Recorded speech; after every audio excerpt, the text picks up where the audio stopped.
একটা রানের আফসোস থেকে যাবে, কারণ একজন লিজেন্ডারি ম্যান, শততম টেস্ট খেলা সবার পক্ষে সম্ভব না।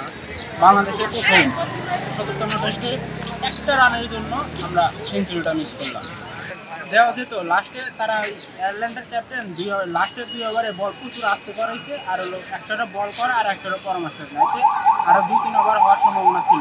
তো এখন মুশফিককে আইডল মানার জন্য হয়ে গেছে, কারণ মুশফিক এখন একজন লিজেন্ডারি ম্যান। সে অত্যন্ত ভালো গেলে বাংলাদেশের গৌরবময় একজন ব্যাটসম্যান। আজকে আমরা খুবই এক্সাইটেড ছিলাম মুশফিক হেড সেঞ্চুরির জন্য, কিন্তু সে একটা রয়ে গেল, তার জন্য খুবই দুঃখিত। যাক, বেস্ট অফ লাক কালকের জন্য। খুবই ভালো। আজকের 80% দর্শকের ভিতরে অধিকাংশ শিক্ষার্থী ছিল, আর 20% মনে হয় সাধারণ জনগণ। এই উদ্যোগটা খুবই ভালো লেগেছে। মুশফিকুর রহমানের 100তম টেস্ট, এবং এইখানে একটু আক্ষেপ থেকে গেল। সে আক্ষেপটা হচ্ছে যে আজকে 99 রানে উনি আজকের দিনের মতো ইনিংসটা সমাপ্ত করছে। তবে আমরা আশাবাদী আগামীকালকে আমাদের অন্যরকম একটা উচ্ছ্বাসের মাধ্যমে নতুন করে ম্যাচ শুরু হবে এবং আমরা সেটা এনজয় করব।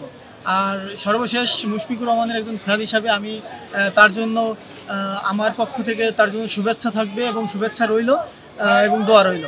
সবচেয়ে বড় কথা অসাধারণ মুশফিকের আজকের খেলা। আমি মুশফিকের প্রায় এই 100তম ম্যাচের আমার মনে হয় প্রায় সবগুলো ম্যাচই আমি সরাসরি দেখেছি, মাঠে বসে অথবা টিভিতে দেখেছি। অ্যাকচুয়ালি মুশফিকের তো ছিল এটা 100তম ম্যাচ, হ্যাঁ। তো এবং আজকের মুশফিকের খেলাটা অসাধারণ, কোনো সন্দেহ নেই। এত সুন্দর খেলেছে সে, প্রত্যেকটা বল জাজ করে করে খেলেছে। এই যে মুশফিকের এই যে খেলা, আমরা কেন তাকে মিস্টার ডিপেন্ডেবল বলি, এই নির্ভরশীল ব্যাটসম্যান সে একজন, এবং এই ধরনের ব্যাটসম্যানকে টেস্টে আমাদের খুবই দরকার। তো আমরা আশা করি, দোয়া করি মুশফিক আরও খেলুক, আরও দীর্ঘদিন থাক আমাদের সাথে। আজকে সেঞ্চুরিটা হলে খুব ভালো লাগতো, এর জন্য তারপরেও আমি হতাশ না। আজকে সেঞ্চুরি করতে গিয়ে হুটাপাটা করে যদি আউটটা হয়ে যেত 19 ঘরে গিয়ে, তাহলে কি আমরা আরো বেশি কষ্ট পেতাম না? সুতরাং আমরা একটু আশাবাদী, ইনশাআল্লাহ আমরা কালকে সকাল সকাল আবার চলে আসবো। আমরা মুশফিকের সেঞ্চুরি দেখবো, সেঞ্চুরিতম টেস্টে সেঞ্চুরি, এটা বিশাল ব্যাপার। আর একটা ব্যাপার হচ্ছে লিটনও অসাধারণ খেলেছে। হ্যাঁ, আমাদের মমিনুলের কথা বলতেই হয়। মমিনুল এবং মুশফিকের যে জুটি, তারপরে লিটন এবং মুশফিকের যে জুটি পার্টনারশিপ, অসাধারণ।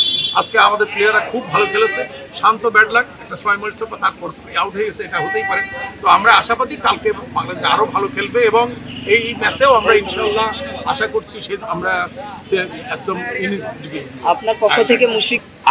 আপনারা বাইরের থেকে দর্শকদের ধৈর্য ছিল না, নিঃসন্দেহে দর্শকরা চেয়েছে মুশফিক এখনই সেঞ্চুরি করবে, কিন্তু আমার ভিতরে, আমার বয়সও বেশি, আমার ধৈর্য ছিল যে আমি চেয়েছি সে তার মতো করে খেলুক এবং সেঞ্চুরিটা সে উপভোগ করবে।